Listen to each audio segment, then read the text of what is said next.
تو کبھی بھی برادران اہل سنت کے سامنے ان کے بزرگوں کی توہین نہ ہو. توہین سے کیا مراد؟ یعنی بغیر دلیل کے برا نہ کہیں.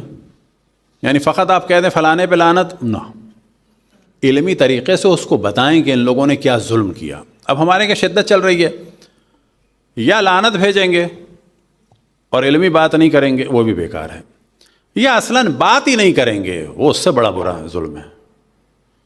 مثال کے طور پر اس وقت مولا امیر المؤمنین کے مقابلے میں کون ہیں؟ یہ لوگ ہیں منافقین. فرض یہ کر لیتے ہیں کہ عالم اسلام میں یہ منافقین ہار جاتے، مسیلمہ کذاب کامیاب ہو جاتا. وہ بھی تو اٹھا ہوا تھا، تحریک چلی ہے، جنگیں ہوئی ہیں ان کے درمیان. فرض یہ کر لیتے ہیں کہ یہ منافقین نہ آتے، مسیلمہ کذاب نبی بن جاتا. آج آپ جانتے ہیں کیا پرابلم ہوتا؟ آج پرابلم یہ ہوتا کہ آیا مولا امیر المؤمنین امام اول ہیں، یا مسیلمہ کذاب جو ہے لعنت اللہ علیہ وہ نبی ہے. آج ہماری بحث ہوتی ختم نبوت پر. ہم کہتے ختم نبوت ہو گئی، امامت کا سلسلہ ہے، وہ لوگ کہتے نبوت ہے.